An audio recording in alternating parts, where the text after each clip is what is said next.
Assalamualaikum warahmatullahi wabarakatuh. Yang terhormat Bapak Apoteker Maulana Yusuf Al-Khandahri, Magister Farmasi, sebagai dosen mata kuliah farmakologi dan teman-teman yang saya banggakan. Di sini kami akan mempresentasikan tentang peran, bentuk, dan rute pemberian obat. Sebelum kita memasuki ke materi, izinkan saya memperkenalkan anggota kelompok 1. Perkenalkan, saya Wida Nur Aina sebagai moderator dan pemateri, Irfan Maulana sebagai pemateri ketiga, dan Dede Tatang sebagai pemateri pertama. Baik, untuk materi pertama akan disampaikan oleh Dede Tatang. Untuk Dede Tatang, dipersilahkan. Peran obat dalam tubuh. Obat merupakan salah satu komponen yang tidak dapat tergantikan dalam pelayanan kesehatan. Obat berbeda dengan komoditas perdagangan karena selain merupakan komoditas perdagangan, obat ini juga memiliki fungsi sosial. Obat berperan sangat penting dalam pelayanan kesehatan karena penanganan dan pencegahan berbagai penyakit tidak dapat dilepaskan dari tindakan terapi dengan obat atau farmakologi. Seperti yang telah dituliskan pada pengertian obat, maka peran obat secara umum untuk yang pertama ada penetapan diagnosis.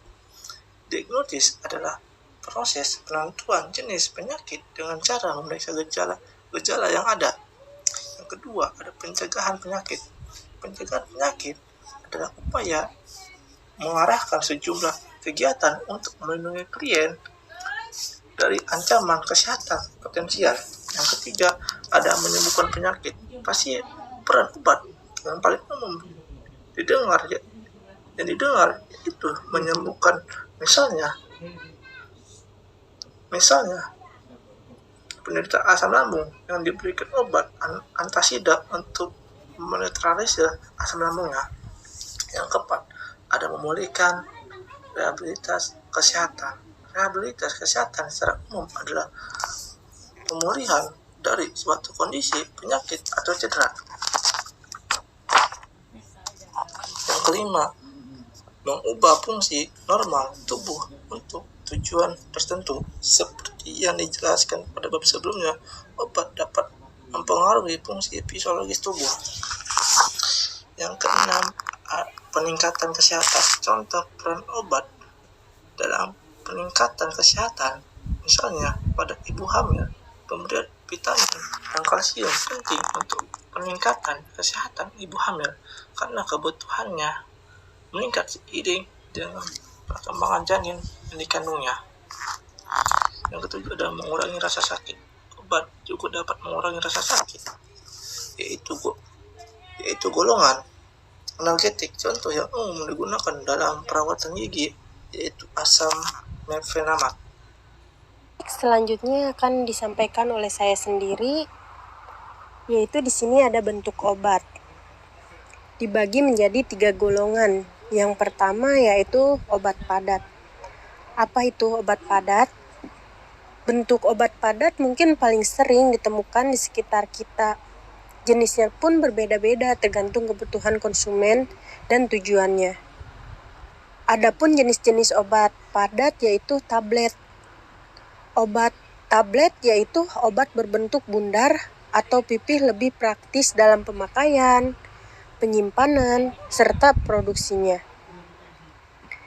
Tablet biasanya dilengkapi dengan zat tambahan yang bermanfaat untuk menunjang obat agar tepat sasaran seperti zat pengikat, penghancur, pelicin, dan lainnya.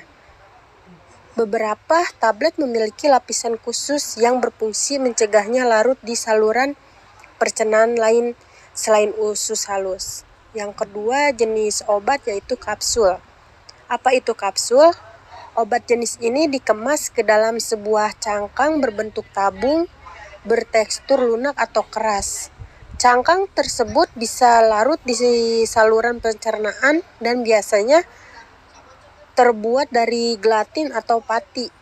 Cangkang atau lapisan luar obat dipecah di saluran pencernaan kemudian diserap ke dalam aliran darah. Metabolisme obat kapsul sama dengan metabolisme obat tablet. Adapun kaplet atau disebut dengan kapsul tablet. Apa itu? Obat berbentuk kaplet dibungkus lapisan gula dengan warna menarik. Hal ini bertujuan untuk menjaga kelembapan agar obat tidak berkontaminasi dengan asam klorida atau di lambung. Adapun pil. Apa itu pil? Obat berbentuk bundar dan berukuran kecil ini mengandung satu atau lebih zat penyusun. Dan yang terakhir yaitu serbuk. Apa itu serbuk? Obat berbentuk remahan ini merupakan campuran obat kering dan zat kimia lainnya. Dalam prosesnya, obat jenis serbuk mengalami proses penghalusan. Serbuk bisa diberikan dalam kemasan untuk 1 kali pakai. Adapun dengan obat cair. Apa itu obat cair? Obat berbentuk cair ternyata memiliki jenis lebih dari yang kamu duga. Beberapa di antaranya mungkin tidak familiar dan jarang didengar. Adapun jenis-jenis obat cair. Yang pertama yaitu larutan atau solutio. Jenis obat ini mengandung 2 atau lebih zat kimia dengan bentuk larutan. Yang kedua yaitu jenis ini mengandung alkohol dengan tambahan pemanis dan aroma.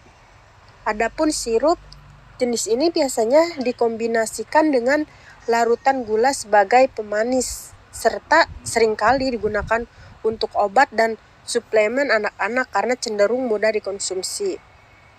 Adapun emulsi jenis ini memiliki campuran zat kimia yang larut dalam minyak dan air dengan tambahan zat pengemulsi untuk menjaga kestabilan.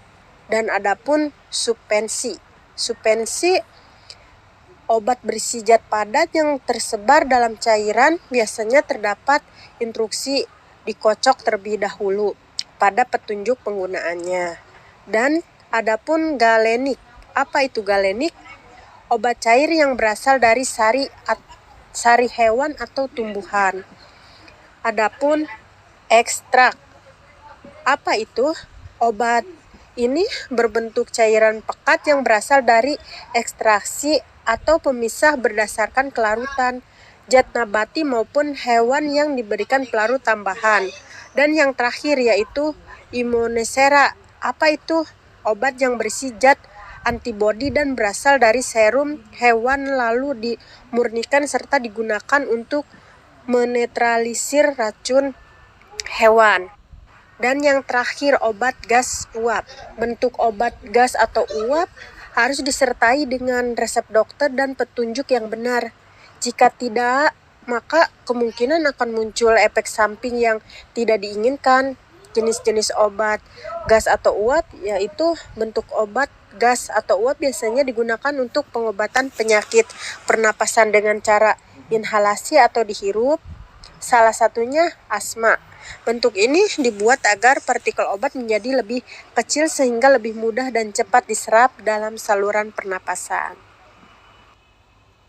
Baik, selanjutnya untuk materi yang terakhir yang akan disampaikan oleh Irfan Maulana. Untuk Irfan Maulana dipersilahkan.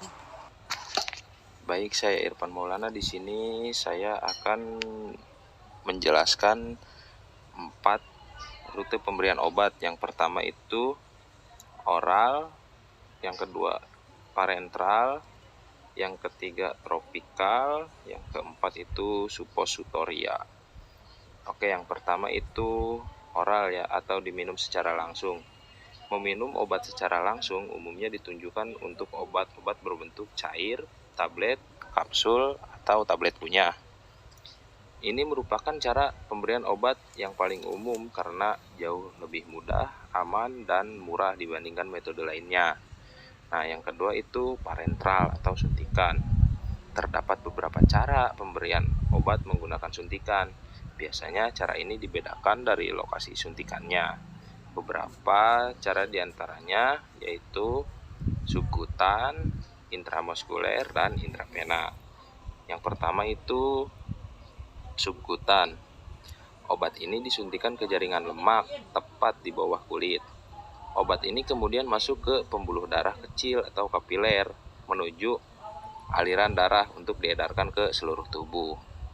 Suntik insulin adalah salah satu cara yang paling sering digunakan. Nah, selanjutnya itu intramuskuler. Metode ini ditunjukkan untuk pasien yang membutuhkan obat dengan dosis yang lebih besar. Obat ini disuntikan langsung ke jaringan otot lengan atas, paha, atau pantat menggunakan jarum berukuran besar. Nah, selanjutnya intravena, sering disebut sebagai infus. Cara pemberian obat melalui intravena dilakukan dengan menyuntikkan cairan mengandung obat langsung ke pembuluh darah vena. Obat dapat diberikan dalam satu dosis atau berkelanjutan. Yang ketiga itu tropikal. Obat-obatan tropikal merupakan jenis obat yang diserap secara langsung oleh permukaan tubuh, terutama kulit. Contoh obat tropikal adalah salep, lotion, krim, bedak, gel, dan plester yang ditempelkan ke kulit. Menggunakan obat dengan cara tropikal memiliki keunggulan, yakni efek obat akan langsung terasa pada bagian tubuh yang memerlukannya. Nah, selanjutnya yang terakhir itu suppositoria ya. Suppositoria merupakan jenis obat-obatan yang dimasukkan melalui dubur. Jenis obat ini ditunjukkan bagi pasien yang tidak bisa menelan secara langsung atau mengalami mual parah, atau juga harus menjalani puasa sebelum dan setelah operasi. Obat-obatan suppositoria berbentuk padat dan mengandung sejenis zat lilin yang mudah terurai begitu berada dalam rektum.